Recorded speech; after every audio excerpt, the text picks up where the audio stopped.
Mic check 1 2. Hello, hello. Hopefully my mic's working. I think we're good. All right, let's do this. Hey guys, what's going on? Good afternoon. Welcome to hashtag TNT JoeFi Tech News that Jerome Ortega finds interesting. I am your host, Jerome Ortega. This is episode something something because I lost count. This is also day something something in quarantine because it's been far too long that I have now been stuck indoors. I sound very radio-y, don't I? I feel like I have that down to a T at this point. That's what streaming for this long now on a daily basis will do for you. What's going on, guys? Good afternoon to people in the US. Good morning, good evening to everyone else around the world. Hopefully everyone's doing well. Hopefully everyone's safe. Hopefully everyone had a good weekend. My weekend was so-so. Have a lot of stuff going on. You know, I officially accepted a new position, so I'm going to be starting that soon on top of all the other work I have going on top of this stream that I do weekdays, which isn't changing. The time might change depending on the work schedule, but when that changes, I will let you know. Hopefully it doesn't change. I like this time frame. I like the people that come in here at this time. Not that I wouldn't like other people at other times. I'm just, you know, I feel like I have a good rapport with you guys who come in here on a daily basis, and I don't want to lose that. And hopefully that won't be a thing. But again, just wishing everyone well. Things are going to be changing for me soon, though. If you guys were not here on Friday, I said this whole background will probably be changing because I'm going to be moving into a new apartment probably shortly, maybe by August 1st, August 15th. Maybe now is the latest I'll be moving into a new place. So I might be gone for a day or two in between a move, but I'll share that when that comes down the road. You know, I'll be moving into a small studio in Chicago, which will be exciting to be going back into the city. Probably not the best time, but you know, I've been stuck here in the burbs since February, since you know, this whole pandemic hit, and it's time. It's time to get my own space again. Anyway, Hopefully everyone's doing well. Let me get into the stream here. Let me say hi to everyone. Deepak is in here. Hey, Jerome, how's it going, Deepak? Deepak Murthy, also one of the regulars. Nice to see you, man. Hopefully your weekend went well. Mike Dixon is in here as well. I'm here for how long? Don't know. Mondays below chunks. You know, I wonder if people who are under the age of 25 understands what below chunks means. I wonder if they've also ever watched Wayne's World. Mike, welcome to the stream. Nice to see you. Brian is in here as well. Let's kick this week off right. That's right. Let's do it. Let's do it. I just got a notice from YouTube. YouTube's like, you're doing a good job. You know, you're rating your videos well. You're not saying that, you know, and that's because I stopped swearing on my videos.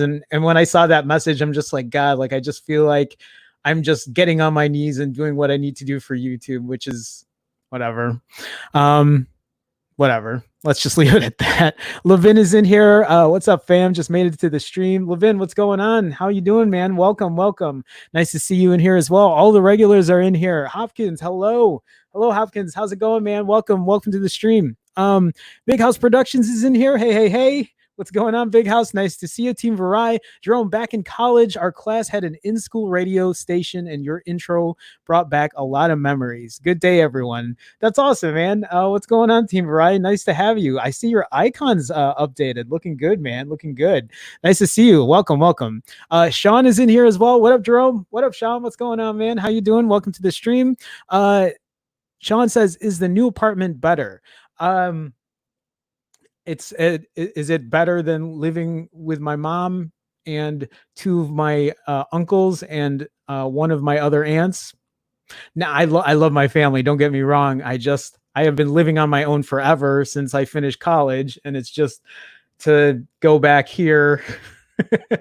You know, I mean, part of it was coronavirus. Part of it was moving, you know, from LA back to Chicago and then just being in transition. But, you know, now, you know, I make a little scratch from YouTube, and now I just got this new gig that's going to be paying for most of my bills, which is really going to affect everything else I'm doing. But hopefully I'm going to be able to juggle all of this out.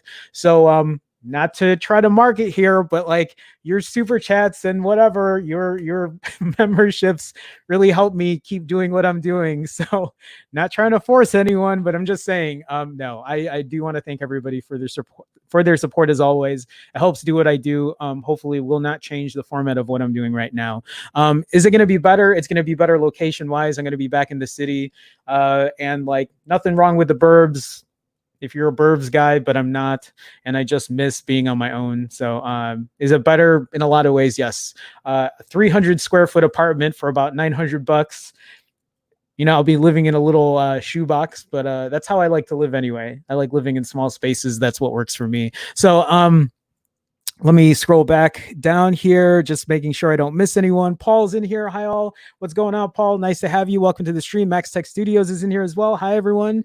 And then really quick for everyone that's in here, yes, we're going to get into tech. I just like to say hi to everybody before I start. It's always nice to, you know, keep up with the community, but we're going to talk about the 4A today. We're going to talk about the OnePlus Nord Lite. You heard it. The OnePlus Nord Lite. We're going to talk about 125 watt charging. That's crazy. 125 watt charging. We're going to talk about a possible smaller battery on the iPhone 12, which is not the best news in the world. And then we're going to talk about the lawsuit with iPhone, with Apple. The lawsuit with the Apple iPhone 6, 7, and 8, I think. And I think that's all I got, really. Oh, and then I'm going to talk about my trusty Huawei P40 Pro Plus that I have here. Guys, I meant to have a camera comparison out actually over the weekend. I just have not had time, but I'm still working on it. I actually have to reshoot some of my stuff, and my phone is going off. I keep getting this. I was going to swear. I keep getting this call from this insurance scam company saying they have a job offer for me, and like I would be a great candidate. And it's like, I need to block that number. Anyway, let me go back down. Gboy888 is in here. What's up, everyone? What's going on? Gboy888, welcome to the stream. Nice to see you. Sean, YouTube is a pissant. They're changing policies, are killing their rep. Yep. That's why like I started multi-streaming actually today. So I've been multi-streaming the last, I think, 2 weeks on Facebook, which is like whatever. But I want to start multi-streaming on Twitch as well. I was gonna start multi-streaming on Twitch today too, just to see if like I could start like garnering another audience. But I'm gonna try to set that up for tomorrow if I got time. But Sean, you're not wrong. You're not wrong. Yeah, Brian says YouTube acting a fool. Max Tech Studio says I hit 100 subs not too long ago. Congrats, Max Tech. Nice to hear that.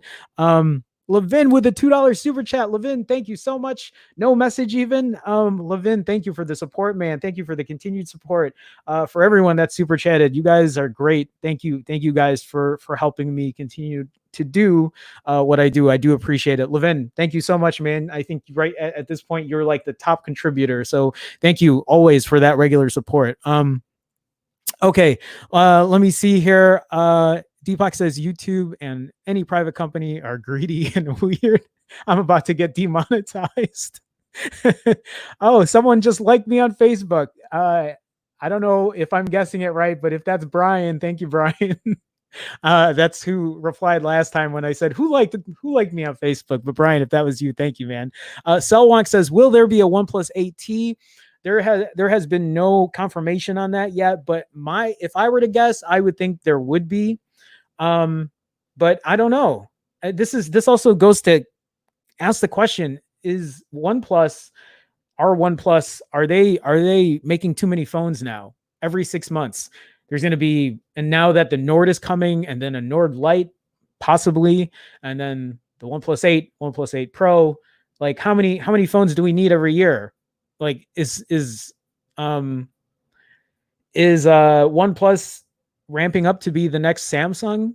Because we can say that Samsung doesn't release phones every 6 months, but in a way they kind of do, because they have the Galaxy series, the Galaxy S series, but then they have their Note series, and a lot of those two phones run very similar. Then there's the A51, A71, A31, Galaxy Flip, Fold, Flaflagen. They got a lot of stuff going on. Anyway, let me scroll back down here. Salwonk says your Huawei connects with your Apple Watch. It does not. No, that's still connected to my iPhone. So no, it doesn't. It's calling me on my secondary phone, which is my iPhone at this point. So, all right, let's go ahead and let's get into the first news story of the day. And we're going to talk about the Pixel 4a. If you guys are not tired of the stories with Google and Pixel, I mean, if you are tired of it, I'm sorry. I apologize, but I'm also sorry, not sorry, because I really want to figure out what's going on with Google, especially because I will probably be buying this 4a if it comes out at the end of July. That was my assumption. I think I said this last week or 2 weeks ago.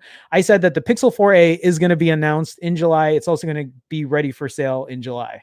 That's my guess. It is July 13th, though. Actually, it wasn't July 13th when they were going to announce it. Anyway, my bet is still on the table for that. I still think they're going to have the Pixel 4a ready by the end of July. Does anyone want to take any bets? And if you do, well, that's too bad, because I have nothing to bet with you on, because I probably will lose that bet. But let's go ahead and let's oh, there we go. Brian with a $2 super chat. New apartment fund. Brian, thank you so much, man. Thank you for that support. Thank you for the continued support as well. Thank you, buddy. Appreciate that so much, guys. Thank you again. Okay, sorry, I didn't mean to interrupt, but I was looking at that monitor and I saw that come in. So thank you, guys. Okay, so to continue on with this. So the Pixel 4a has leaked in more ways than we can count at this point. And yeah, as far as the Pixel 4a, and not even the 4a, right? Pixel 4a, Pixel 5, possible Pixel 5 XL, now a possible Pixel 4a 5G. So the rumors are all over the place with nothing concrete. Anyway, now even Google is getting in on the fun. The company updated its Canadian online store today, and whoops, it placed an official render of the Pixel 4a on the product page for Nest Wi-Fi. So what is this link? It's just the same thing. Oh, it's from Android Police. Google mistakenly shows off the Pixel 4a on its official store. Huh. That's interesting. Yeah. So it says here Wi-Fi the way it should be, and then it's a Pixel 4a. That's not gonna. I mean, is it just me or does it seem like that was purposely done? I don't know. That doesn't. That does. I just feel like that wouldn't be a mistake. That's just you know something that happens that lackadaisically. Um, Oh, it fixed the mistake later, but the proverbial cat was out of the bag. We all expected the Pixel 4a to launch in May at Google I/O. Yeah, I assumed it was going to be launching in May, and then in June they said, well, they canceled Google I/O in May, and then they said they were going to have the Android beta launch show in June, like June 3rd, and then that got completely scrapped because of just everything that's been going on, not just with the pandemic, but with everything else, the social justice issues, everything's just been crazy lately. So that happened, and then we haven't really heard anything since in terms of the Pixel 4a. I feel like I'm off centered here. I'm too far to the whatever. Okay. Yeah, so as the pandemic unfolded, Apple released its long awaited iPhone SE 2, right, or the 2020 iPhone SE. And right now there's no competition for it because the Pixel 4a has not come out. At a time when people are most hesitant or are more hesitant to spend big on phones, Apple has provided a compelling budget phone option with better specs than the expected 4a. So Google just didn't release the phone. I feel like there's more to it. I feel like Google shot itself in the foot with that, not releasing the 4a around that time. For what reason, we still don't know yet. But so we've spent the intervening moments speculating about what Google would do with the 4a. Would it be canceled? That seemed unlikely, seeing as there are completed units floating around the shadier corners of the internet. Would it rebrand the 4a as part of the Pixel 5 family? This is something that I have speculated. I feel like if they are going to wait, right? If they're going to wait for the Pixel 5, that it would come out in October because the 4a and the 5 are now looking very similar, or at least in the renders that we've seen. So I can understand maybe they want to like bring it out in October with the rest of the Pixel family and be like, hey, here's our whole lineup of phones. You can buy one for super cheap. You can buy one for a lot more money than you should be spending for on a Pixel phone. And then maybe maybe something in between. I don't mean to be so cynical, but yes, I also mean to be very cynical because I'm just very upset at where Google is and what they're doing. And I just, okay. So, but the Pixel 5 might not launch until late 2020 with all of these, coronavirus related delays. That's a long time for Google to sit on inventory. Okay, what about just delaying the launch? It's looking increasingly like that's what Google has done. So this tweet says, pretty sure these are from left to right. The Pixel 4a, the Pixel 5, the Pixel 4a XL that's not launching, and the Pixel 4a 5G. Where did this? Oh, okay, it's from Steve H. McFly. Or is it on well, whatever, from OnLeaks, because it seems the latest and still unconfirmed Pixel 5 leaks sowed huge confusion. These actually are the three devices floating around with their respective dimensions and alleged moniker compared with the confirmed Pixel 4a. Not sure it'll help, but there you go. So here's the Pixel 4a right here. You notice it's just one main shooter. And then the alleged Pixel 5, and you'll see a 3 camera. No, that's a dual lens, right? Wait, right? Yeah. Or is that 3 lenses? Or is the Pixel 4a 2 lenses? I don't know, whatever. I'm sure they're going to announce or talk about that. And then the 5XL, and then the 5XL 5G. Wait, what? Or is this this 5XL is the 4a 5G. And then this would probably, I don't know. Let me just see what it says here. The Nest Wi-Fi product page didn't contain any information about the phone beyond the image, but it's a new render that hasn't leaked before. Okay, I didn't know that. I wasn't sure if that picture showed up anywhere before. It was also properly formatted for the Google Store. that suggests there's a real Pixel 4a store page in the works. The image shows the phone's hole punch camera, rear facing single camera, and a fingerprint sensor. It all jives with the multitude of links. In recent days, a 5G variant of the Pixel 4a has appeared in leaks. I don't know if any of you, I'm sure people who have been in my stream know we've been talking about the purported Pixel 4a 5G, which is supposed to have a better chipset than whatever the Pixel 4a is going to have, a Snap 765G instead of a Snap 730, but a bigger display, a bigger battery. It looks like an extra camera. We don't know much about this device, so it's possible the image in Google's storefront was actually the 5G phone. Really? These same leaks claim the 4a will be one of three phones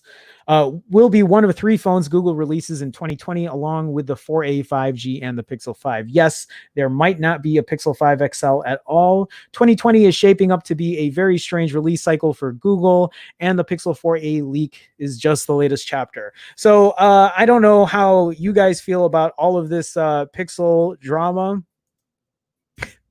For me, it makes good content. No, but at the same time, for me, it just makes me question, and like it's for me, it's like trying to figure out this puzzle piece or this puzzle and trying to piece it together. It's really not something I want to do, but at this point, all we can do is speculate about what's coming and what to expect. And if any of you guys are excited about this as well, you'll see up here too. You can see this is a headphone notch. Well, you guys can't see it. That's too small there. But there's a little notch here for the 3.5mm headphone jack. I just love that the fingerprint reader is here. Oh, okay. This is the flash up here. So just, yeah, one shooter. If those rumors are correct, this would just be the Pixel 4a, because apparently the Pixel 4a 5G might have a dual lens setup. So maybe a main shooter and maybe a telephoto or a ultra wide, trying to follow the footsteps of Google, because why would, yeah, I don't know. So we'll see. What do you guys think? Let's get into the chat. Let's read what you guys think about it. So Hopkins says, I'm interested in the Pixel 4a. Go on. Paul also says, July, what year? Hopefully 2020. Hopefully 2020. God, Google, just put out the phone already. Deepak says, rumor mill is going strong on Pixel phones. It really is. Mike says, cases for this damn phone are out. That's right. I forgot about that. Yeah, the cases are around too. There have been a lot of, I think, either tweets or articles about cases for the Pixel 4a already. So I don't know. Big House says, oh, I'm sure it wasn't an accident. Yeah, I'm sure too, man. Paul says, do those cases make phone calls? Mike says, troll, Google trolls. Yeah, Team Rai says Google's PR is just meh at the moment. Team Varai also says it's like they're not trying, in my opinion. Glad I got a 3A before all of this went down. I still feel like they're going to be releasing it sometime this month. Maybe. That's me being optimistic at this point. I'm just hoping that they put something out. I have a couple hundred I could spend, maybe. So I just want them to have this phone come out already and have something compete against the iPhone SE. I don't know if it's going to happen. I really don't know.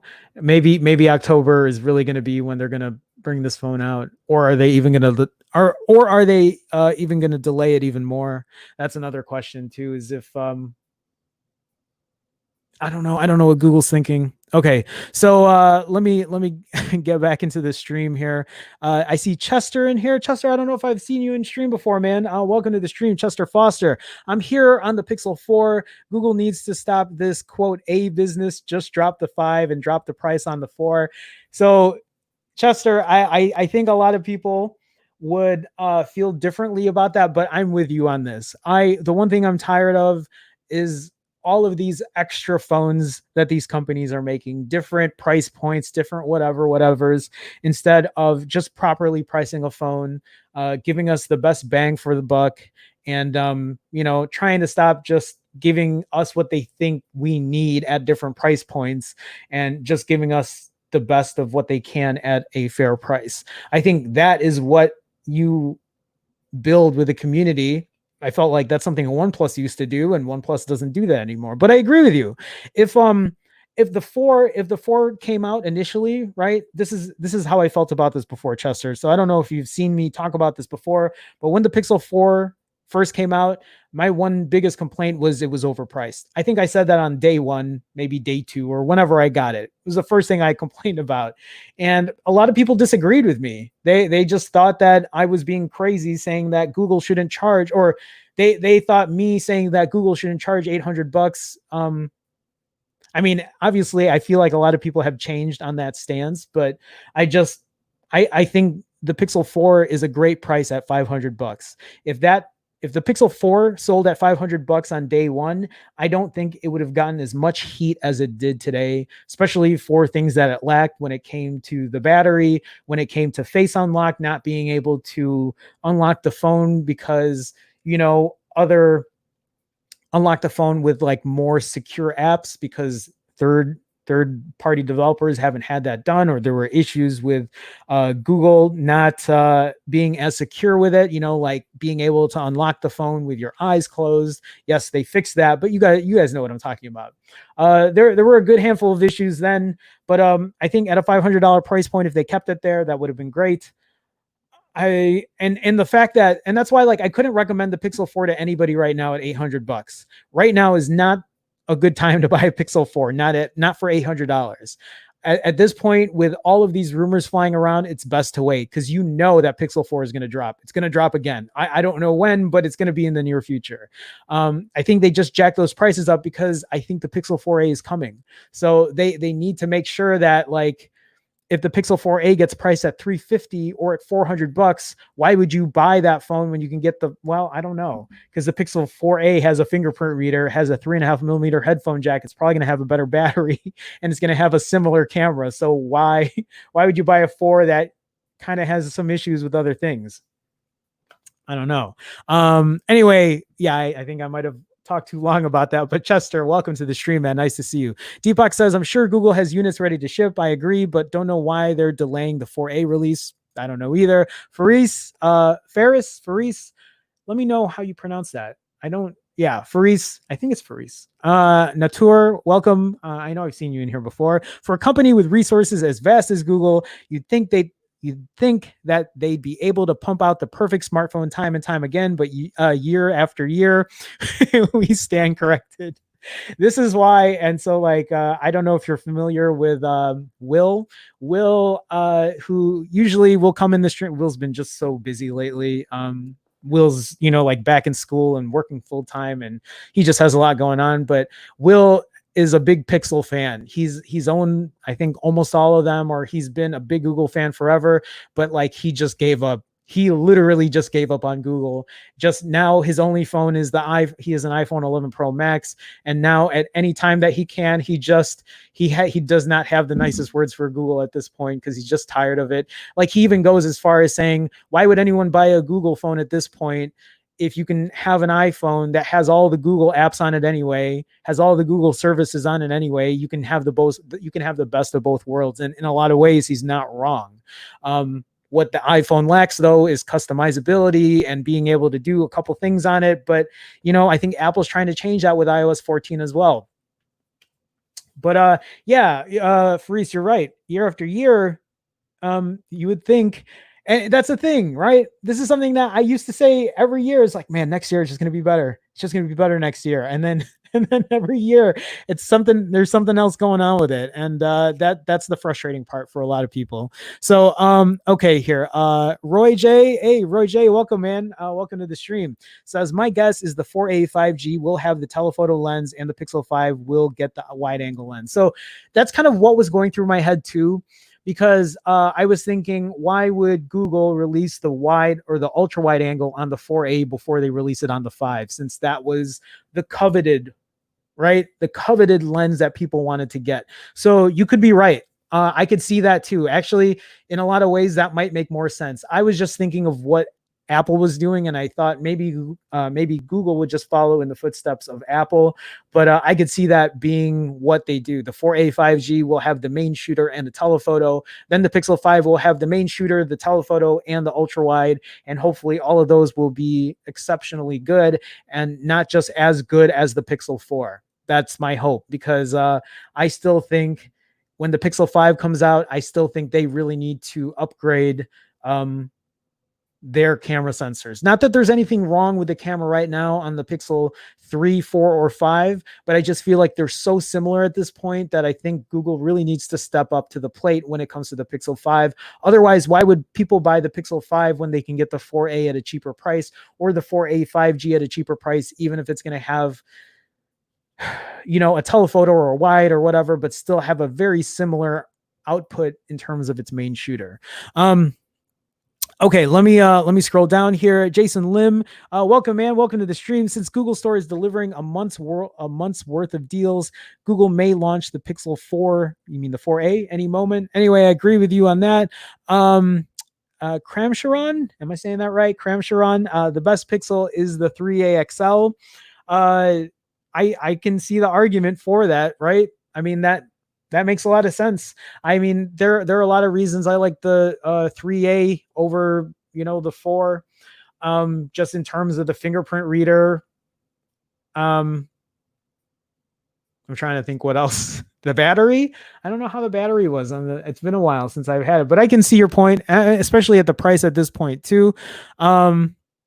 Yeah, big house. Will seems to have a full plate. He really does. Hackney Man is in here. What up, chat? What up, Hackney Man? How's it going, man? Welcome to the stream. Just joining. What did I miss? You missed this whole slew of Pixel talk.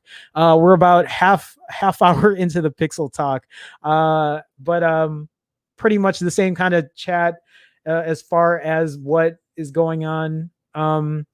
The big news was the fact that the Pixel 4a, this image that you're seeing right here, accidentally got leaked onto a Canadian Nest, like a Wi-Fi page instead.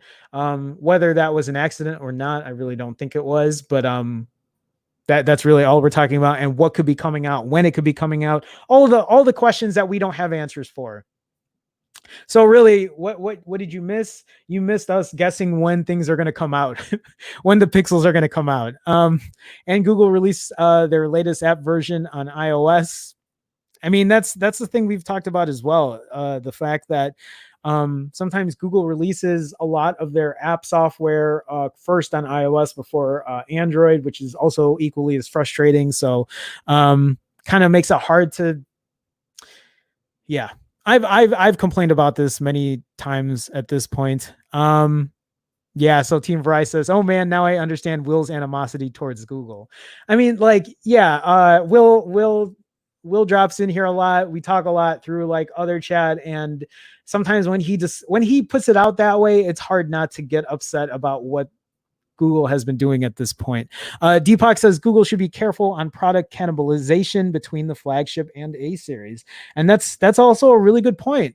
I mean, I don't know if they're shooting themselves in the foot with everything that they're putting out. I mean, I guess you could have the same argument with the iPhone, but I don't know. I feel like iPhone, at least Apple seems to be doing it right in a lot of ways. Because if you think about the iPhone SE, it's like, yeah, it might have a really good chipset. Like it has the same chipset as the iPhone 11 and the 11 Pro and the 11 Pro Max, but the battery isn't as good. The display isn't as good. The camera, I mean, even though the camera is like actually it's above average, I mean, even the video on that is like excellent on it. The night mode still doesn't compare to the Pro. Or the 11 at that point. I don't know. I don't think Google has it right yet. When are they going to have it right? I don't know. Are they ever going to get it right? I don't know. I think all of these questions is anyone's guess. Hopkins says, I can understand too. It feels as if Google's product marketing management was very bad. So yeah, no, I'm with you guys. I'm with you guys. Okay, let's go ahead. Let's continue on. So I have this article here from Tech Radar that says OnePlus Nord Lite coming. Why it's unlikely to be an entirely different phone, a different chipset inside. So um, the upcoming OnePlus Nord will mark the company's return to the mid-range segment. We might be in for a surprise, though, as a new version of the smartphone with different specifications has been spotted for the first time. So, just to kind of give a little reference here, the OnePlus Nord, for people who don't know, is a quote mid-range phone, quote, I'm trying to, there you go, there are my quotes, mid-range phone for OnePlus to separate what they have now is their premium segment for the OnePlus 8 and the OnePlus 8 Pro. That price is at $700 and $900. This OnePlus Nord is supposedly going to be priced under $500, and if there's a light version, probably cheaper than that. So I think when the Nord first came out, I think we all assumed it was just going to be one phone. And then later they said, no, the Nord is a complete different series. It's like, think of the Galaxy series, right? Think of the Note series. Think of the A series on Galaxy phones, like the A71, 51, 31, whatever. I think this is what OnePlus is trying to do. They're going to have their numerical series, right? Not four, 3, 5, 6, 7, 8 and beyond. Now they're going to have their Nord series, and then who knows what else. I think this is what OnePlus's play is going to be. They're just going to make a bunch of different phones, and they really want to maybe just be a big competitor, selling 18 million phones so they can confuse everyone else. And then it gives me, in a way, it gives me room to be like, hey, let's talk about another new phone that a company's releasing. So every company now has 26 phones we can pick from, which really just, it doesn't really make a lot of sense to me. It really doesn't. But I guess people had different price points. I don't know. Okay.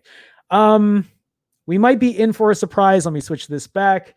As a new version of the smartphone with different specifications has been spotted for the first time. The OnePlus Nord is confirmed to launch on July 21st in AR with the Snapdragon 765G chipset.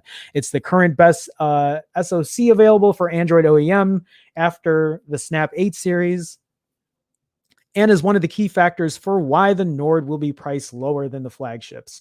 However, it seems like the plot won't be as straightforward as it first appeared to be. Another OnePlus smartphone has now been spotted on benchmarking software Geekbench with even lower specifications. So this tweet says, so yes, the Lito motherboard indeed resonates to a Snap 765 series chipset. But as mentioned, the GPU here is the Adreno 619, which belongs to the Snapdragon 690. So I guess what they're saying is, okay, so the same chipset, but a different GPU in that chipset. The unnamed OnePlus device, which has the model number, whatever, is listed on Geekbench with a single core score of 609, blah, blah, blah. What's more interesting is that it has a base frequency of 1.71 gigahertz, which isn't quite up to the standard 765G standards, which isn't quite up. I didn't mean to say standards twice, which isn't quite up to Snap 765G standards, but is instead closer to the Snap 690 levels. The RAM on this specific variant is 6 gigs. Okay, so a more watered down version then. Firstly, it could be another OnePlus mid-ranger in the works, presumably at an even lower price point, which may launch alongside the Nord or later. However, we think that it is the most unlikely scenario. Secondly, it could be an underclocked or bin variant of the Snap 765G for better battery efficiency or lower costs. The chipset, codename Lito, is primarily associated with the 765, which could be an indication of a different variant of the same family of processors. Having said that, the source code suggests that the GPU in tow is the Adreno 619, which is the one inside the Snap 695G. There's even a small possibility that it is another OnePlus device that was once in development but was later canned in favor of the better Snap 765G. The Snap 690 is also a 5G chipset. Lastly, it could be an elaborate prank from OnePlus where it was floated testing devices in the market which are never meant to be a retail unit, though it remains to be seen what the effort required to create an entirely new smartphone on a different platform is. Things should get clearer at the OnePlus Nord launch on July 21. Okay, so uh, the gist of this article is we don't know. I think we've just spent the last 40 minutes talking about rumors and what could be and what yeah. Um, so could there be a different Nord device in the works? Maybe, but I just feel like I sit here and I'm a rumor mill for this show. Um, hmm. I mean, I guess it's hard for me to be excited for the OnePlus Nord anyway because it might not be coming to the States, and if it's going to be priced over $500, I wouldn't be paying for it anyway. So, okay, let me go back into chat here. Deepak says iPhone SE targets people who want a small form factor. That's true as well. iPhone 11 targets people who want a more complete package. Also, very good points. Very good points. Saul Wong says maybe GearBest will have the OnePlus Nord, maybe, but it's not something I don't think I'm going to be buying at this point, especially if the 4A comes out in July, even though I know most of us think it won't be coming out in July, but I would rather buy the 4A over, well, I would buy the 4A 5G over the Nord, especially if they're both going to have the 765G chipset. Like for example, if the Pixel 4a came out with the Snapdragon 730 chipset and then the 4a 5G came out with the 765G chipset, not 730G, the 730, I would buy the 4a 5G over the 4a just because I want the better chipset out of that. And then that would just solidify why I would buy that over the Nord at that point, because then they'd have both the same chipsets, but I'd rather have the camera that would be coming on the 4A than the Nord. Not that the Nord wouldn't have a better camera or not that the Nord wouldn't have a better camera than the 4A, the Pixel 4A, but let's be real. Do you really think that the OnePlus Nord is going to have a better camera than the 4A? No. Highly unlikely. Highly unlikely. Big House says, no Nord Lite, just give us the Nord already. I hear you. Ajay, am I saying that right? Ajay Aju? Hopefully I'm saying that right. Pixel 4a or OnePlus Nord. You just heard my answer. I just gave it. So if anything, I read your mind. Hopefully that was helpful, at least in the way I was thinking. Well, if you're talking about the regular, if you're talking about the regular Pixel 4a with the Snapdragon 730, I think what you need to decide is the price and the camera. So if the Pixel 4a prices at $350 and the OnePlus Nord prices at $500, well, okay, so this also depends, right? This depends where you're located at. So when it comes to the OnePlus Nord, apparently it's going to cost less than $400 US in India. It's going to be priced cheaper there. And then anywhere outside of India, like in Europe, it's going to be priced, they're saying it might be 500 euros, which is about, if I remember correctly, like $550 US. So that's a huge price difference at that point. But at the same time, when you're thinking about the 4A, I don't know what it's going to be priced at elsewhere in the US. And you got to think about the camera and how high in priority is the camera to you over a slower chipset. Things to factor in. So I gave you my answer on what I would pick. So hopefully that was helpful in any kind of way. But Ajay, welcome to the stream. Nice to have you. Nice to have you. Team Rice says Jerome's rumor room. I like that. That has a good ring to it. Paul says, we'll see. Who knows? I feel like that's my slogan too, unless you're saying that because I just said that.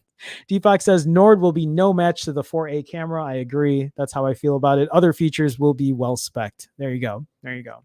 All right, let's continue on. Actually, before I do, really quick, I see there are a good amount of people in here.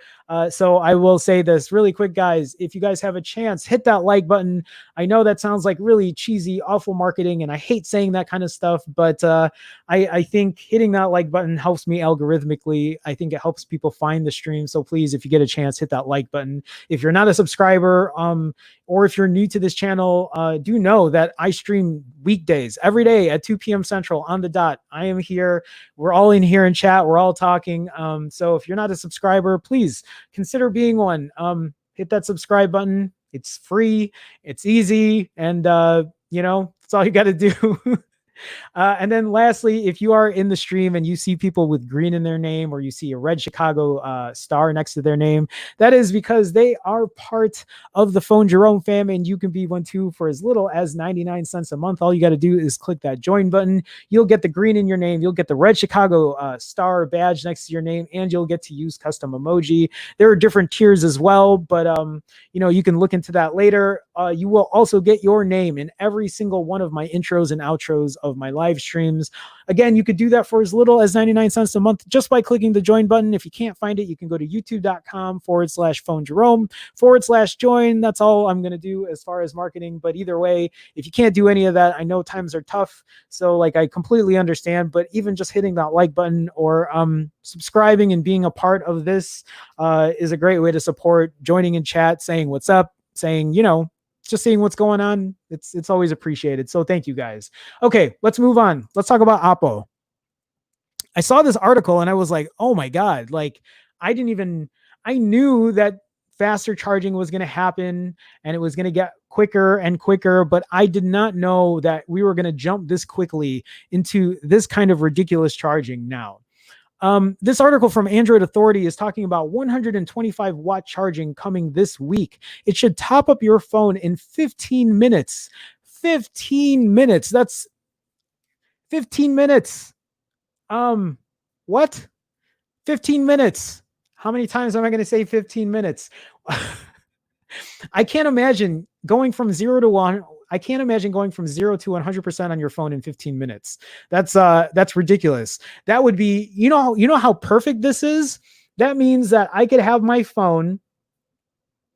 Imagine if I just charge my phone once a day. Well, at this point with my Huawei P40 Pro Plus, I feel like I'm charging my phone once every 3 days. That's how good the battery is on that phone. Or once every 2 days or 2.5 days. But imagine if you charge your phone once a day. With 125 watt charging, you would never have to really charge your phone overnight, because why would you let it sit on the charger for that long? Really, all I would do is right before I take a shower, I put it on the charger. When I get out of the shower, I unplug, and then that phone is ready to go. That's how unbelievable this fast charging is going to be. When is it going to be? How long? Actually, that's a really good question. How long do you think it'll take before you can put your phone on a wireless charger and it'll charge that phone in 15 minutes? Do you think that'll be ready by the next year or two? Do you think that'll be a thing? That would be ridiculously fast, crazy fast. I mean, I would love to see this. So my Huawei P40 Pro Plus right here, this has 40 watt. This has 40 watt wired charging, and I've only done 2 charge ups on it right now. I've had this phone for a week, guys. I've had this phone for a week, and I've only charged this phone twice in a week. I'm actually going to talk about the Huawei P40 Pro Plus at the end of this show and just give you guys an update, because if you're new and if you haven't seen, I do an update to this P40 Pro Plus almost every show now, because I feel like it's a good way to actually review a phone. Then you guys get an actual daily update of what's going on with my phone. But to charge this from a dead battery to 100% takes just a tad over an hour.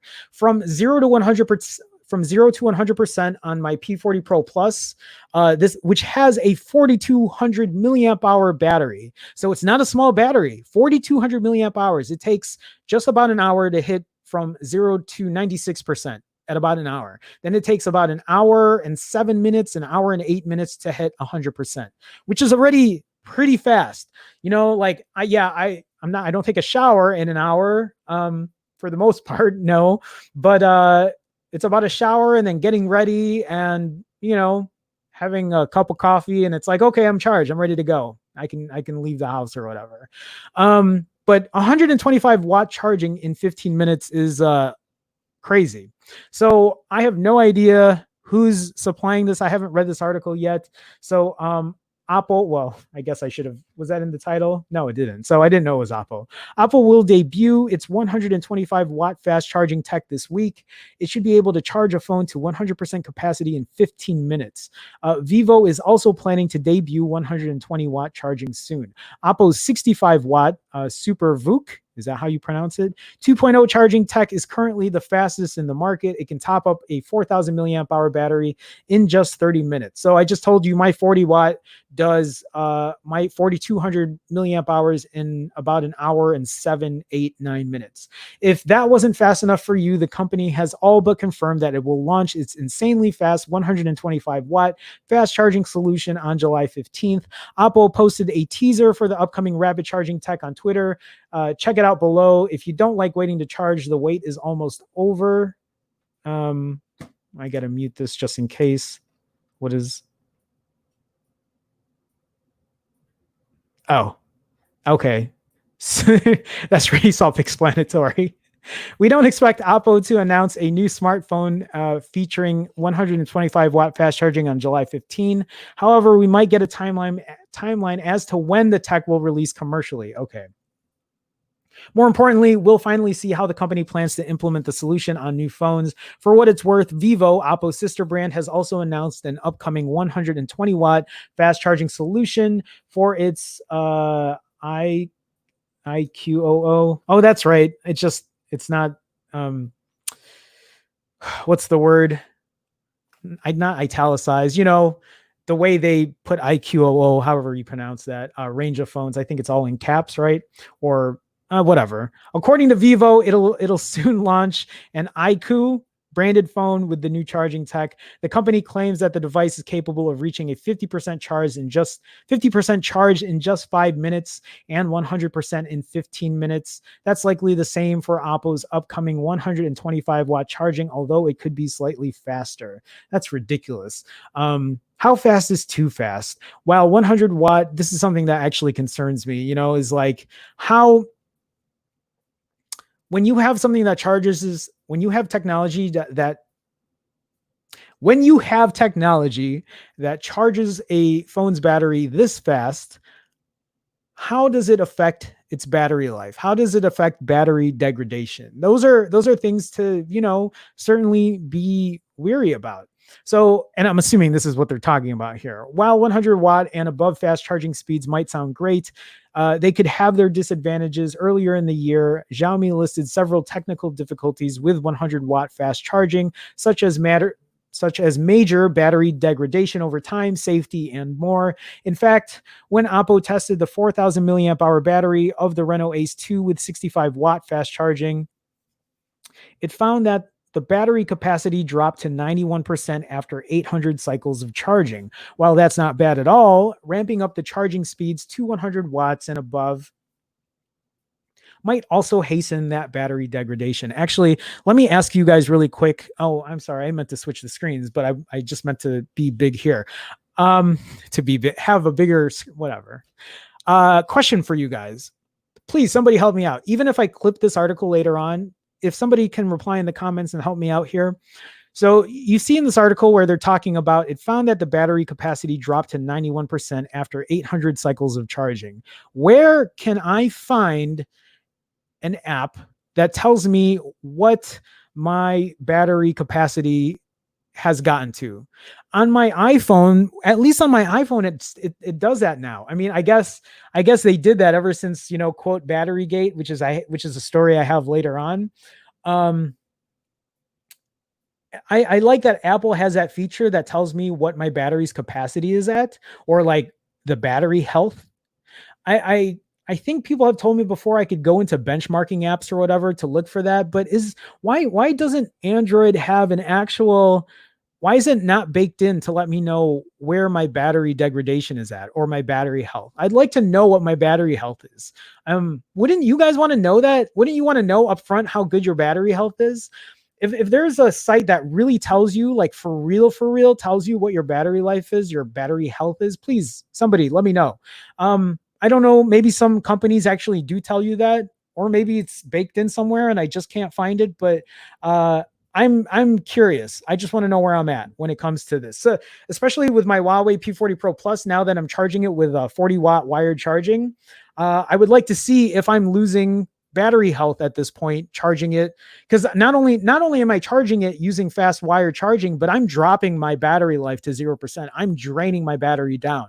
That's not something I typically like doing, but I'm doing it to test it out, to test it out so I can share with you guys. And I'm going to keep doing it for the time being until like, I don't know. For you know what? I'm telling you guys right now, this Huawei P40 Pro Plus, I'm so impressed with it at this point. This is probably going to be my daily driver until something else comes out that can beat this phone, probably in terms of like build quality, in terms of most likely the camera, battery life.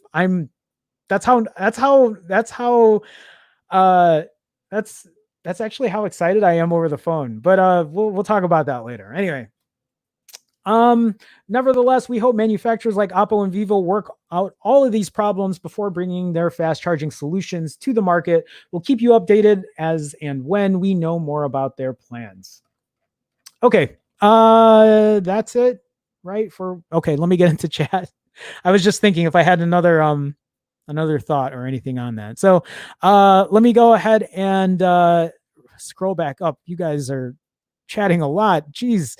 Welcome guys to everyone who just got in here. Welcome. I'm trying to say hi to everybody. Sidhant. Hopefully I'm saying that right. Sidhant, ready? Hey, hi from India. How's it going? Welcome. Nice to see someone from India in here chiming in. Please review TVs also. Your reviews are just amazing. Well, thank you. If I had money to buy TVs, I would. I actually, now that I'm moving into a new apartment, I probably will be in the market for a TV. So if I do, I'll let you know. But if I had money, why not? But I mean, I just spent $1,300 on this Huawei P40 Pro Plus. So I don't know if I'm going to be buying any other big purchases in a while. Tony is in here. I got the like. Thank you, Tony. Welcome, man. Did someone say iPhone? I said iPhone. What did I talk about with that? Oh, I haven't talked about iPhone yet. I will in a second. Tony, what's going on, man? Welcome to the stream. Christian Ortiz is in here. What's up? What's up? What's up, Christian? Have I seen you in here? I don't know if I have. Christian, what's going on? Welcome. Nice to see you. Sidhan says, oh, you already said that. You said it twice now. Christian says, okay, that's enough support for today. 0 to 100 real quick. That's right. That phone is going to go to 100 degrees. Yeah, that's a good question too, is how hot. I wonder, I actually haven't felt my Huawei when it charges at 40 watts, if it does heat up. That's actually a good question. Team Variety says, I wonder how that affects heating and overall battery health. Yes, you guys are correct. Okay, so let me see here. Big House says, yeah, if it's an iPhone SE 2020 battery, 1820 milliamp hours doesn't take long. That's true. Solwong says the battery in the Oppo phone will deplete in months to come. See, we're all thinking the same thing. That's why I want to know where I can find battery health on an Android phone. Deepak says 100 plus wire charging is good, but it might damage battery. Look at this. All of us feel the same. Deepak P, welcome to the stream. Nice to see you. Brian says, LOL, I just got the notification for the stream now. What's up with that? Why? I see, this is why I can't stay loyal on this platform, because I don't know. Sidhan says fast charging is okay, but there should be technology in the near future which will last the batteries more than 3 days.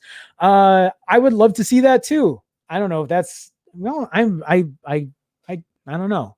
That could happen. I mean, I feel like my Huawei P40 Pro Plus, I'm getting like 2.5 days of battery life on that. I'm going to talk about that later. I keep talking about this phone and I feel like I'm talking about it too much, but I don't know. I like the phone. I don't know what to say. Brian says 125 watt charging is crazy. It is. Team Verizon says my Galaxy S9's battery degraded in a year. I think fast charging and the Exynos CPU had something to do with it. By 12 months, I could only get 3 to 3.5 hours screen on time per charge. Thank you for that feedback. After a year, that's pretty quick. I know people who have had S9s for longer. I wonder how their battery life is on that. So my one buddy who he'll text me every so often asking me if the Pixel 4a's come out yet, because he has a OnePlus 5 and he's hanging on to dear life with that phone. I think he texted me recently and he told me that his OnePlus 5, when he pulls it off the charger at like 7 a.m., by 11 a.m., even if he's not using it, it's at like 55-60% battery. He's like, when is the 4A coming out? Because I don't know how long. So like, he doesn't want to buy another OnePlus because he wants a better camera. he used to be a guy that wasn't big into cameras, and now, he's really enjoyed just shooting photos and stuff. And he just he can still take good shots with the OnePlus 5, but when it comes to like night shots or whatever, it's just game over. So he wants to get a Pixel. He wants to go back. He used to have a Nexus. I think he had the Nexus 5X, right? I think. Anyway, he wants to go back into like the Nexus Pixel lineup, so he's waiting for the 4A. But I told him he got to wait because it's not coming out yet. So okay, let me go back down here. Lucas says, hi, you should have Arnold saying your whole subscribe segment, of course, with a special accent, something like subscribe or you will be terminated. That would be great, but I can't do a good Arnold impersonation.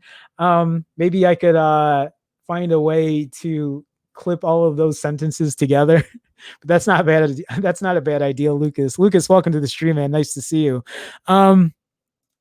Jason says, will it burn?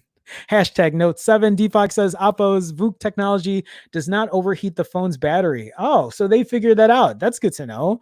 Ryu says, honestly, 65 watts would be fine. I feel like a lot of these would be, I feel like 40 watts in an hour is already fine. But I mean, I guess I couldn't complain if I know that my phone would charge in 15 minutes. I would literally set a timer so that I could make sure to unplug it. I feel like I'd be weird letting it sit on a charger like that overnight. Is it just me, or would you guys feel that way? I would feel a little scared keeping it just plugged in the whole time.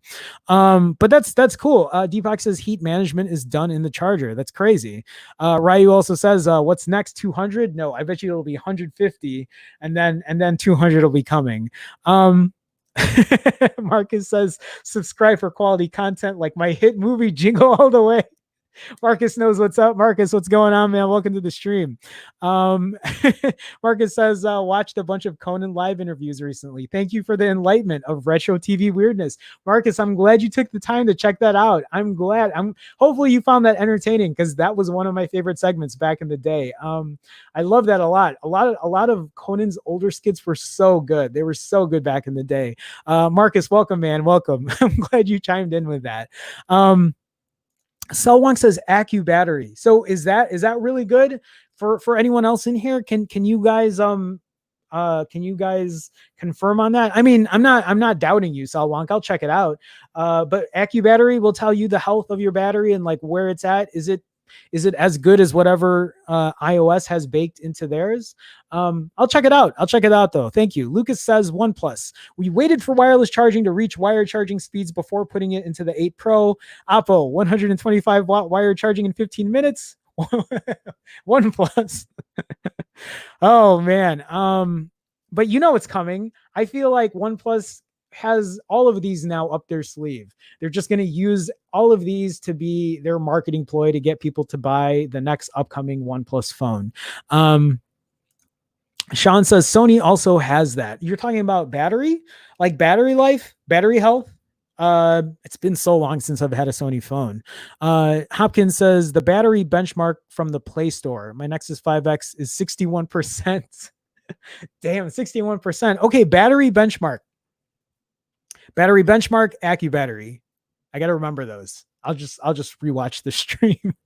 Paul says I use Accu battery. Thank you guys. Thank you so much. Okay, Sean says similar to Apple. Yeah, Big House says that's something great with Apple battery health. I feel like they got forced to do that after they got hit with that lawsuit, which is, again, I have that story for in a bit here. Karen, hey, Karen, how's it going? Karen Hope, nice to see you. It's been a minute. Welcome to the stream. I told you the P40 would be crazy good. I can't wait for the Mate 40. Yeah, I'm very impressed with it. I'm like thrilled with the phone, and it's refreshing, I guess I could say. I don't remember the last time I've been that excited for an Android phone. It's been a while. And I think the build quality has a lot to do with it in a weird way. It just feels really good in the hand. It feels like it's better build quality than my iPhone, which is crazy to say. Deepak says Snapdragon fast charging technology degrades the battery. Oppo's VOOC technology does not. OnePlus uses Oppo's tech. That's good to know. You know, you would think that Snapdragon would have the better, what's the word? Yeah, the better battery technology, maybe just because, or maybe just because I'm used to Snapdragon being the primary player. So I just figure that they would have the better tech behind it. But thanks for sharing that. I really wasn't aware that this VOOC technology was that good. Paul says, but 800 cycles is 800 days. That's actually a really good point. So if you think about that, that's charging your phone every day for 2.5 years. So imagine if 800 cycles for 4,000, like for me, I charge my phone every 2.5-ish days. So that's already doubling the time I would own that phone. So that doesn't sound bad at all either. Marcus A says that iPhone 12 Pro Max looking good. Google will take the L this year and let Samsung and Apple duke it out. I hate that. I really, it's like I read that and I'm like, you might be right. It just, we spent the first 40 minutes, Marcus. I don't know if you were in here, just talking about like what Google's doing and where they're at and are they ever going to get, I don't know, if they're going to just get their shit together. I wasn't going to swear. I'm like, should I do it? This is me like bowing down to YouTube. Anyway, I swore anyway. So I think I'm allowed one swear or maybe two. So whatever. Team Bryce says, Jerome, what's your Facebook page name? Jerome Ortega. You can find me there. Are you asking about my personal Facebook page? You can find me at Jerome Ortega if you're looking for me there. If you're looking for my where I stream at, it's Phone Jerome, facebook.com/Phone Jerome. If you guys ever want to add me on YouTube, you can, but I mean, on my personal thing too, I never use it. So you won't find anything in there except an occasional like post about me complaining about politics or me talking about fasting or something. Otherwise, I'm not really on there often.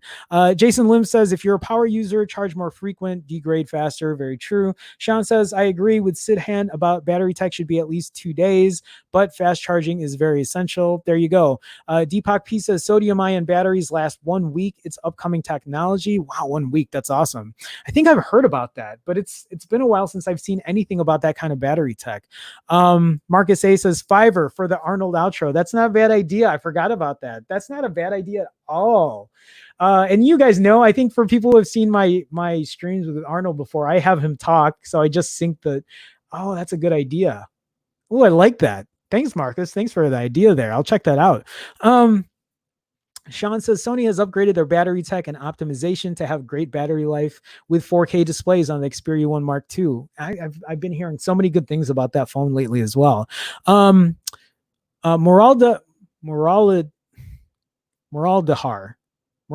please.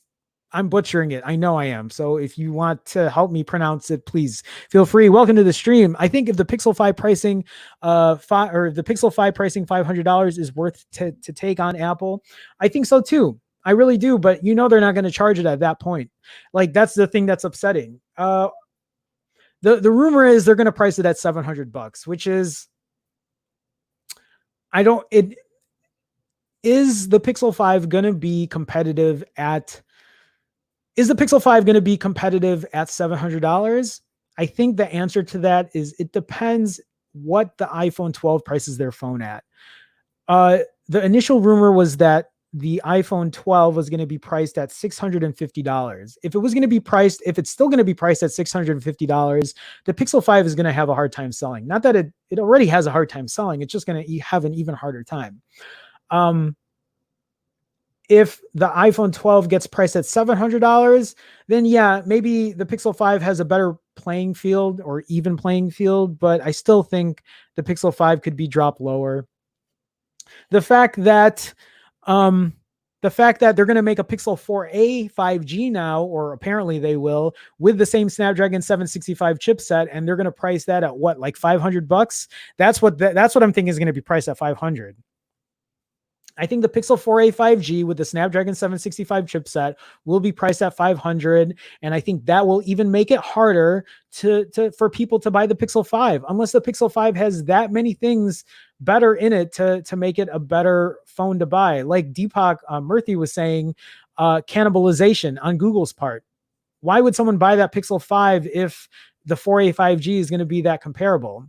So either the Pixel 5 needs to come out with different tech on it, or have enough to differentiate itself. Otherwise, I would love to see a $500 price point, Moraldehar. Like I really would, but I just don't know if that's going to be coming. Like if anything, fingers crossed. So, Team Verizon goes away. Ryu Eugene says OnePlus has a Nord giveaway, but it's only for the US or only for us. Is that what you're saying? So not in the US. I'm just used to when I see US like that, but it's not capitalized. So I'm assuming it's for us. Wherever you're at, Ryu, I can't remember. I'm sorry. Deepak says, I hardly charge my phones with fast chargers, only when I'm in a hurry. Saturday before dinner, for example. That's a good point. I think a lot of people are starting to do that as well.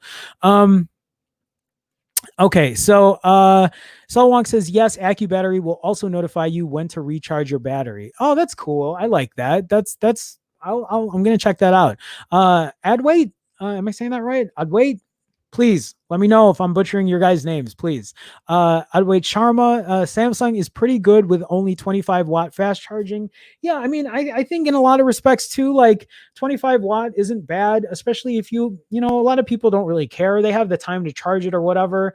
I just, I just like the tech. I like to see the tech come out, and if they're able to actually have the tech, handle the tech properly, and keep the battery's health in check, like I'm all for it, for sure. I'm all for it. Big House says, find Jerome on IG. Yeah, you guys can find me there too at Phone Jerome. Oddweight also says, I don't know about Samsung battling Apple with those prices and the paltry 2-year software support. Those are really good points as well. Thank you for chiming in with that. Y 2019 is in the chat. Hi, Y. How's it going, man? Welcome to the stream. Nice to see you. Marcus A says, when time comes, if Google takes their hardware division seriously, things will get better. OnePlus, Samsung, Huawei, and Apple push them to do better because good enough is no longer good enough. Great point. And it's always nice to have these other, I've said this many times. It's always nice to have these other companies out here because, more companies equals more competition, and more competition equals better products, in a lot of ways, better prices, and, sometimes better support. So well said, Marcus. Tectonic is in here as well. Hi, Tectonic. Welcome to the stream. Nice to see you guys. Nice to see you guys roll in here. Welcome. Okay, so let's go ahead. Let's move on. The last 2 articles I have are about the iPhone 12. No, about Apple. Not just the iPhone 12. So this article from Mac Rumors says possible iPhone 12 battery certifications suggest lower capacities than iPhone 11 series. Which was a little weird, and in a way I can kind of understand it, but not that I'm for it. But let's get into it. My Smart Price has spotted certifications for 3 new Apple batteries that it believes could be for the upcoming iPhone 12 lineup, despite them being less capacitive than the batteries in the current iPhone 11 series. The batteries are identified, and then all these numbers. Apple is expected to release 4 iPhones this fall, so a 5.4-inch model, 2 6.1-inch models, and then the 6.7-inch model. And so they're talking about the capacities, which are here. The smallest model having a 2200 milliamp hour, the 12 Max at 2700, the 12 Pro at 2700, and then the 12 Pro Max at 3600, and some change. So Apple improved the capacity of its batteries in the 11 Pro and Pro Max, which have both heavier and thicker batteries than those used in the previous XS or 10s and 10s Max models. The 11 Pro has a 3046 milliamp hour battery, up from 2658, while the 11 Pro Max has a 3969, up from 3174. The one thing that I have credited Apple for this year, especially, or not this year, but in 2019, was how good the battery was. I have been using my iPhone 11 Pro as my daily all the way from September-ish, all the way up until last week, until I got my P40 Pro Plus. Now the P40 Pro Plus is my dedicated daily, but the one reason that I've kept my 11 Pro, one of the reasons my 11 Pro was my daily, was because the battery was so good on it. So it says here, Apple improved. Okay, we just read that. The iPhone 11 Pro Max has the largest battery life of any iPhone ever. lasting up to 5 hours longer. If these batteries are indeed destined for the iPhone 12 series, the numbers are likely to disappoint some waiting for Apple's next smartphone lineup. The capacities are especially discouraging given that Apple suppliers were reportedly developing a custom battery protection module that's 50% smaller and thinner than the same component in previous iPhones. The rumored iPhone 12 series could also have higher battery demands than previous iPhones, meaning Apple would have to make some serious energy efficiency improvements to make them last as long as current generation models. All four devices are expected to have OLED displays, so having an OLED is probably going to affect that as well. 5G support will affect that. A new iPhone 4 like metal frame, up to 6 gigs of RAM, up to triple lens rear cameras with 3D sensing, and more. Actually, I thought I had a reason of why they would be lowering the batteries for the iPhone 12, but now I don't really have a good reason. I don't know what I had. I had some example and then I just lost that train of thought. But I as far as is the 12 Pro, is the 12 Pro, so this 12 Pro is saying 2775, and then the 11 Pro had 3046. So that's also a drop by about 300 milliamp hours. So that's kind of cause for concern, right, with battery life, because if you think about it, if the 12 Pro, now there are rumors that are saying this isn't going to happen anymore, but if the 12 Pro does not have like 120 hertz refresh rate, then maybe the battery life will be very similar. But if it does have 120 hertz refresh rate, then this 2775 probably won't last. The battery probably won't last as long as my iPhone 11 Pro has been lasting me now, which is kind of a cause for concern. I wonder why they would be dropping the battery capacity for all of them. It just makes me think that they're really not going to do 120 hertz anymore if they really aren't going to be upping the battery life on any of these phones. Yeah, all of them, it looks like, are dropping in size. Huh. I don't know. Interesting. Okay, let me get back into chat here before we cover the last story, and then I'm going to talk about my P40 Pro Plus. So Deepak says the 3A was #1 on Amazon in many countries, so people want a bare bones, good quality camera phone. That's a good point. Ryu says, imagine a OnePlus phone with a pixel camera. I think a lot of us have talked about that scenario. There's also the scenario of imagine a Samsung phone with stock Android. So that's another good one too. So Paul is saying, what?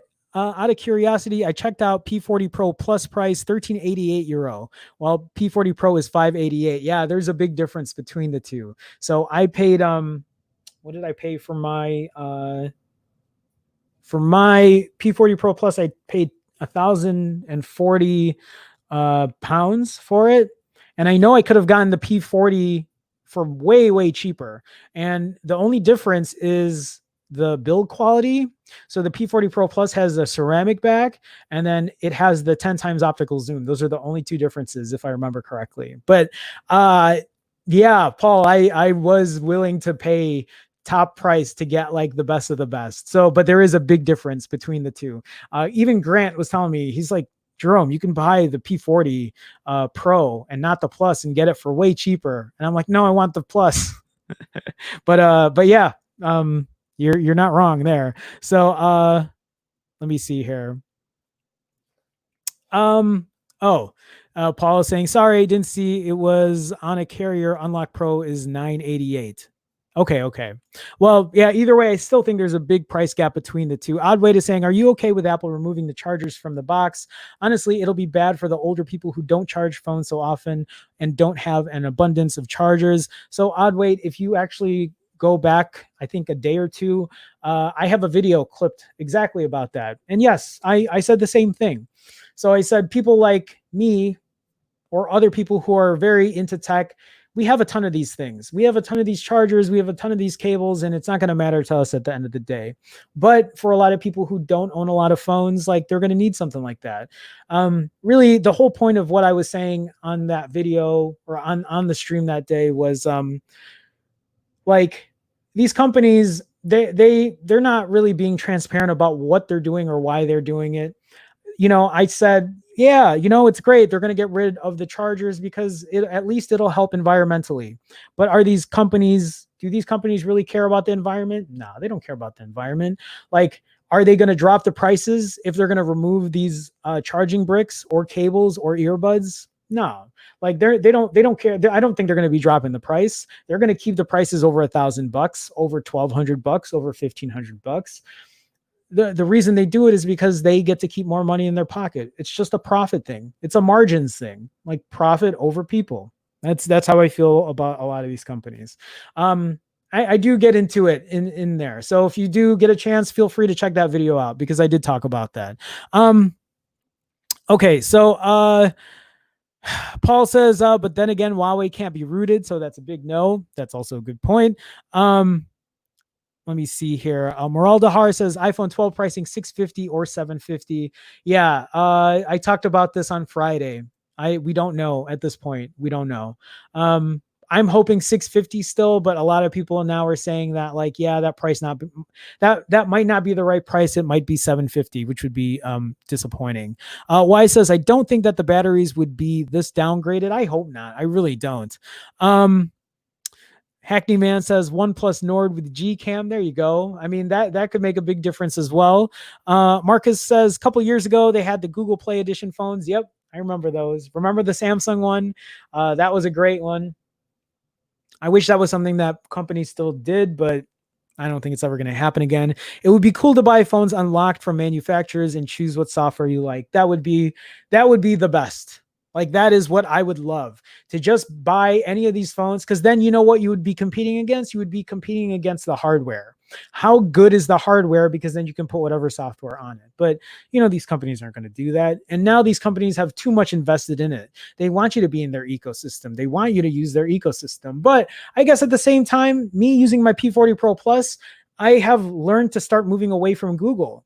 So I'm kind of trying to like distance myself away from a lot of Google products to see if I can live without it, and maybe to just not be so dependent on just Google by itself. But that's just me testing it out. So I don't know. Okay. Let's see. Paul says, we'll see. Who knows? All right, let's continue on. I have this article from 9to5Mac. I just thought I would share this for anybody who wants to get a cash payout if you had any of these phones. I haven't read this article yet, so I don't know what's involved here, but it says the iPhone slowed down by throttling. Cash payouts coming in battery gate lawsuit. So earlier this year, Apple agreed to pay out up to $500 million to settle a class action lawsuit in the US over its decision to throttle iPhone performance when battery health declined. Now, a new website has been set up for affected iPhone owners to be able to submit a claim for payout. As reported earlier this year, Apple will pay between $310 and $510 million to settle the lawsuit. The exact amount will vary based on how many claims are submitted, but under the settlement, Apple will pay $25 to eligible iPhone owners. To be eligible, you must live in the US and meet the following criteria. A US owner of an iPhone 6, 6 Plus, 6S, 6S Plus, 7, 7 Plus, and or SE device that ran iOS 10.2.1 or later, or in the case of iPhone 7 and 7 Plus devices that ran iOS 11.2 or later before December 21, 2017. You can apply to receive the settlement payment at this website, set up by the US District Court, blah, blah, blah. You'll simply enter your iPhone serial number, but if you don't know, there's a tool on the settlement website that allows you to locate it based on your Apple ID, name, and street address. Oh, okay. Because if I'm going to get a couple extra bucks, I might as well try here. In an email sent to potential class members today, the final hearing for the class action lawsuit is set for December 4. At this point, the judge will sign off on the settlement and payments will be distributed to eligible class members. You have until October 6th to submit a claim form online or via the mail. Here is the timeline. And then all this stuff here. You can sign up for the class action settlement and learn more here. So maybe what I'll do is I'll clip this out later and just put the links in, just a quick guide for anybody who's looking to, get a couple bucks if you own this phone. So just thought I'd share. Okay. Let's kind of close this off because right now I want to give you one more update or another update on my Huawei P40 Pro Plus. And actually, before I do this, I want to pull up some notes I have here just to make sure that I don't forget what I had to say. Now I'm trying to find the note. Where is my note here? I don't know. Where did I put it? Damn it. Give me a second, guys. Sorry. Why can I not? Oh, here we go. Okay, I got it. My bad. Okay. So where am I at? Here I am. All right. On my P40 Pro Plus, I've had this now it's been a week. I've had this phone for a week. I am still using this phone as my daily driver. I love it. I'm very impressed with the build quality of this phone. I've really enjoyed using it. I can't get over the build quality. I feel like the quality on this is it's better than my iPhone 11 Pro. It's better than almost, I think, any phone I've used in terms of build quality. It works really well. The display is nice.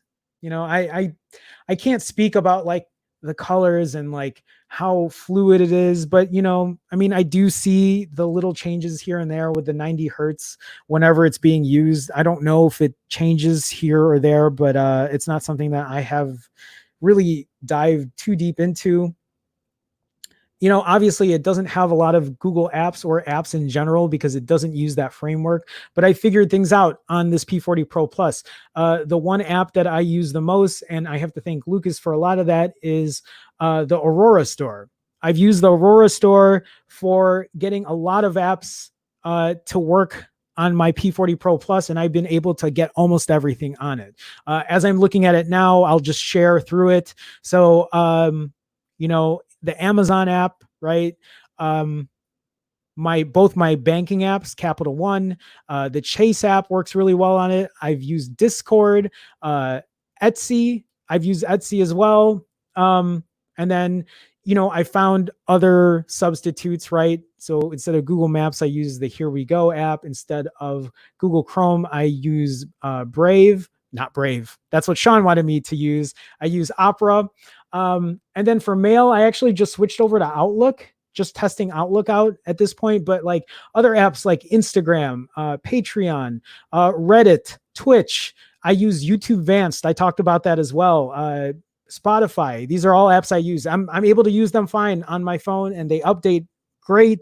And Telegram is another big one I use on there. Here's the thing too. So like I've used those. I've used the Amazon Store app, right? Is it the Amazon Store app? Is that what they call it? Or the Amazon App Store. I'm sorry. Amazon App Store to get other apps as well. And then yesterday I ended up downloading Lawnchair. So Lawnchair isn't something I've really ever used. And I downloaded it yesterday because I was using Nova, but I couldn't do some of the premium features that I had on Nova. And even though there's Nova Premium, I wasn't able to log into it. It wouldn't allow me to. But then I started using Lawnchair, and there's a lot of stuff there's a lot of stuff on Lawnchair that is free. That's available. And one of those things is just being able to swipe down anywhere to get notifications, and then swiping up anywhere to get to pull up my drawer, right? And so like the nice thing about it too is on Huawei's UI, they show suggested apps, and here I can turn that off. The one thing I don't like on phones is suggested apps, because I don't like seeing duplicates. I just like knowing where I'm getting my apps. You'll also notice that I hid the status bar on the top. I also have like the kind of Google at a glance thing where it shows me the date. I also have it showing me the time now that I removed the status bar on the top, because the status bar on the top is just, I don't know, it kind of just got in the way. I didn't like the way it looked. So it's real simple. Like this is as minimal as it gets, guys. So again, just swipe down for notifications, and then you'll see the status bar come up. It'll let me know if I'm on Wi-Fi or 5G or whatever, and so I can pull it down that way. Battery percentage as well, notifications. Oh, and then obviously the quick shortcuts or whatever. And then pull up for drawer, right? All of that's in there. And then, so I don't have the Google feed, right? And then I thought about it. I was like, should I add the Google feed in here? And I didn't even know if it was possible or not. But then I was like, why do I need the Google feed? I get that, like the one thing I used with Google feed was to get news stories, to just get a random news story here and there. That's what I used it for. And then I thought more about it, and I was like, so I use the Google feed or Google Discovery to what? To read whatever article is showing me. Why do I need to? I mean, I know it shows other things like what you have on your calendar or what, but I don't really even use my calendar. I guess I should really start using it more. But for the most part, I know what my schedule is going to be like. So here's what I did instead.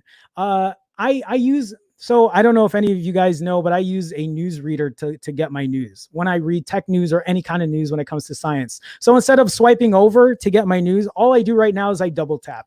When I double tap, I have it open a news app that I use. I use Feedly to get a lot of my news, right? And I was like, why can't I just use that? That's what I've been using. That's what I've been using to get all of my news anyway. So as easy as a double tap. The one thing I was scared about, right? The one thing I was scared about using Lawn Chair instead of Huawei's UI was, you know what feature I really liked? I don't know if you remember in my first video or second video, to take a screenshot, you have to use your knuckle, which I thought at first, I thought it was gimmicky, but now I use it all the time. So to take a screenshot, you have to knock with your knuckle. You knock on it twice. You knock on the screen twice. It's like a weird angle if I can do it, and you see just using your knuckle will take the screenshot down there. If you use two knuckles, of course, it's not going to work. Like so like if I do it there, oh shit, now it's not working. There you go. So use two knuckles and then you'll get it to screen record. Trust me, it's easier than that. I know it was like, but it might be the angle, whatever. I'm not BSing you. I'm not trying to make an excuse. Like for the most part, like when I use two knuckles, it'll screen record and then now it's not doing it. So now if it's going to be an issue, I'll let you know. Of course. Anyway, the two knuckle feature for screenshot works really well. I'll have to double check on the double knuckle, whatever kind of thing. Anyway, that's it. You know, the one thing that, oh no, I want to talk about battery life real quick. So as far as battery life, I should pull that up. I know I should have just shared that. I forgot to have that on cue, but where am I? Sorry. Now I'm going to find it just so like I can, cause I want to make sure that I'm transparent with you guys about like what I'm doing and what I'm testing when I'm using this phone. So I did another battery life test, right? To see how long, cause I've had this phone for a week and I've only charged it twice. That's how long this battery has lasted me. So like so far I'm charging every 3 days, just about every 3 days is how long this phone has lasted me. So as far as battery life, here we go. And I don't know how well you're going to see it. I wish I had just shared. I wish I just had shared the screenshot with you. But if you see here, this was my last battery charge. I used it for 2 days and 11 hours. So 59 hours, right? And if you look at the screen on time, 8 hours and 3 minutes.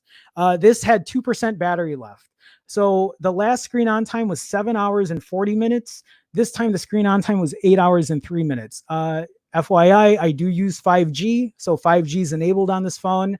And I'm home a good amount of time. I'm good. I'm home probably like at this point, I feel like I go out a bit more now, but I'm still home like 80 to 90% of the time. So even though I'm home quite a bit, when I do take this off Wi-Fi network, I'm using 5G. I do a lot of YouTube. I use Telegram. I use YouTube Advanced is what I use, Spotify, and then just like browsing the web on Opera. And yeah, so I'm getting incredible battery life. And then as far as charging, so I said this before, on my very first charge up test, it took me from 0% from a dead battery to 100%. It took anywhere between 1 hour and 7 minutes to 1 hour and 9 minutes. That's what I checked in between every 2 minutes at that point, because it was just going up really slow at that point. So in my very first charge up test as well, from 0 to 1 hour, it from a dead battery to 1 hour. So on a dead battery to get from 0%, God, all right. Let me get this straight. On a dead battery on my Huawei P40 Pro Plus, in 1 hour on a dead battery, it got to 96%. That's what I was trying to say. On my second charge up test from a dead battery, in 1 hour, it got to 97%. And then it also took about an hour and 7 minutes and an hour and 9 minutes to hit 100%. So very consistent in those two testings. It's almost ridiculous. I've never had so the iPhone 11 Pro was my very first phone that I was able to get like a day and a half legit of battery life on it. This Huawei P40 Pro Plus is my first phone that I can get 2.5 days of battery life in it, which is really crazy to me that I'm getting that much battery on it. And it takes an hour and 7 to an hour and 9 minutes to charge from 100%. So I charge my phone every 2.5 days. I get incredible battery life on it. The camera, I am still working on doing tests. So please look out for that. I told myself this week I need to focus more on my channels, and that's what I'm doing, even though I have this new job now. But I'm going to share all of that with you guys. But so far, the P40 Pro Plus is still like, I'm still thrilled with it. I talked to Mike for quite a bit, Simply Your Device or Joker Tech. And Mike talked to me and he asked me, was it worth $1,300? And it's weird because it was a weird question to think about. Because first he asked me if I would. So let me give you that answer. The way I said it, I said, to me, I felt like it was worth it. I feel like I'll know if it was more worth it when I do this camera comparison. Then I'll give you a better idea if it was worth it. But right now, the way I feel about it, I feel like it was worth it. But at the same time, I still cannot recommend it to people. I think if people use the Aurora store, I think they'll get almost every app that they need and they'll get it updated. But the only reason that I cannot recommend it is for people who might not be as tech savvy. I don't think they want to use the Aurora store to like get all their stuff. But for people like me, for other tech people who know how to like work their way around phones, I think you would be fine with it. It's just, there's a lot of pros on it. And obviously there are cons, but this is also me trying to move away from Google. Oh, let me just share. The one thing that I started using, so I don't have Google Photos right now. All of my photos are in Google Photos. Everything, my whole life right now in the last like 8 years or so is on Google Photos. And I was like, what can I find as a replacement for Google Photos? And then I ended up using OneNote? Is that what they call that? OneDrive, right? OneDrive, right? Yeah. So I started using OneDrive and I got that on the Aurora store as well. And OneDrive gives you up to 5 gigs of space free. And I tried looking at their plans. And actually, let me ask you guys, for anyone that's in here, if you have any recommendations on like a photo app service that would be better or just about as good as Google Photos that I could at least take a look at. Again, I'm not trying to like fully switch over, but I want to see what's available. So on my P40 Pro Plus right now, I'm using OneDrive and I'm using it to upload all my photos, but I was also looking at their paid plans and you can get, what is it? I think they'll give you 1 terabyte of storage. So 1,000 gigabytes. And you get to use their Microsoft 365 suite. So Office, Word, Excel, PowerPoint, or whatever. And I think that costs $60 a year. I think it was $60 a year. Did I see that right? I can't remember.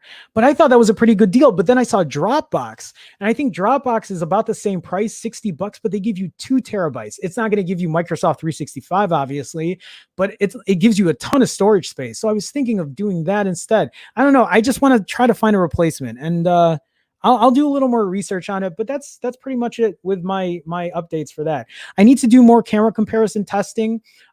Lucas actually in the stream or in comments, or he texted me, gave me a lot of recommendations, or at least a lot of tips in the camera work and some stuff that I had not noticed when I first took camera tests. So I might need to redo some stuff, but I'll take a look at that in a second or afterwards, whenever I get time later this week. But anyway, that's my review for today, or at least my update on the phone with the Huawei P40 Pro Plus. And I think that is where I'm going to end it for today. So as I close this out, I do again want to thank everybody for stopping by, for joining the show. Sorry, like if you see me not looking at the camera, that's because I'm trying to pull up the outro here. Oh, I see Lucas with a comment saying, I use OneDrive right now. Thank you, Lucas. Thanks for saying that, actually, because it allows photo upload only while charging option, which is missing on Google Photos. Oh, that's not a bad idea. I never thought about that. That's actually a cool idea. Just upload when that's not bad. I'll have to take a look. But their pricing structure isn't bad at all either. So I'll definitely see if it's worth it for me. Cause I was like, man, maybe I should just pull. So I pay $20 a year right now for Google Photos, and I'm just like, I don't know, for 100 gigs. And I've hit that limit, and I've had to delete stuff off of there because I keep hitting that limit. So I'm wondering if I should do 1 TB for $60. That doesn't sound like a bad idea. I'll have to take a look. But I'll leave this for tomorrow if I have another update. Lucas also says you can use PhotoSync as well. That syncs photos to Google Photos. Thank you, Lucas. Thank you for your now. Lucas has a P4. I don't know if you have a P40 Pro or P40 Pro Plus, but Lucas has a Huawei device, and so he's had a lot of knowledge, and being able to share that with me is a godsend. So thank you, Lucas, for all your help. All right, guys. So I'm about to close it here. I do want to thank everybody today for dropping by, for saying hi. For everybody that's in here that has taken the time to support by liking or subscribing. If you guys are just dropping in, please, if you have a chance, hit that like button, hit that subscribe button, something I thought I'd never say, but if I want to get in YouTube's good graces, which apparently I'm trying to, without being a complete sellout, please do me a favor and just hit those and, give some props. So I appreciate that. For everybody who super chatted today and who has super chatted in the past, thank you again for your support. And then also to my Patreons, for everyone who has gone that extra step or extra mile and has joined me on Patreon or has become a YouTube member, I want to thank you guys as well. That does mean a lot to me. So thank you for that support. But for everybody else, I do want to thank everyone. Just, all the same, always means a lot to me. Even for you guys to just hang out and talk and, just be part of the community. I'm very thankful. I'm blessed. Really, I am. So with that being said, I'm going to close that out here. I will be back tomorrow, 2 p.m. Central. So come by, say hi. We'll do it all over again. We'll have more tech news to talk about. If I can update you on my Huawei P40 Pro Plus again, I will. But we'll see. At this point, I feel like I've covered a lot on this phone and how I'm, working with it and how I like it. And so far, so good. So, okay, guys, tomorrow, come back. Again, we'll do it. We'll do it again. So here comes the outro. Here's me saying bye, and I'll see you guys tomorrow. Have a good one, guys. Take it easy.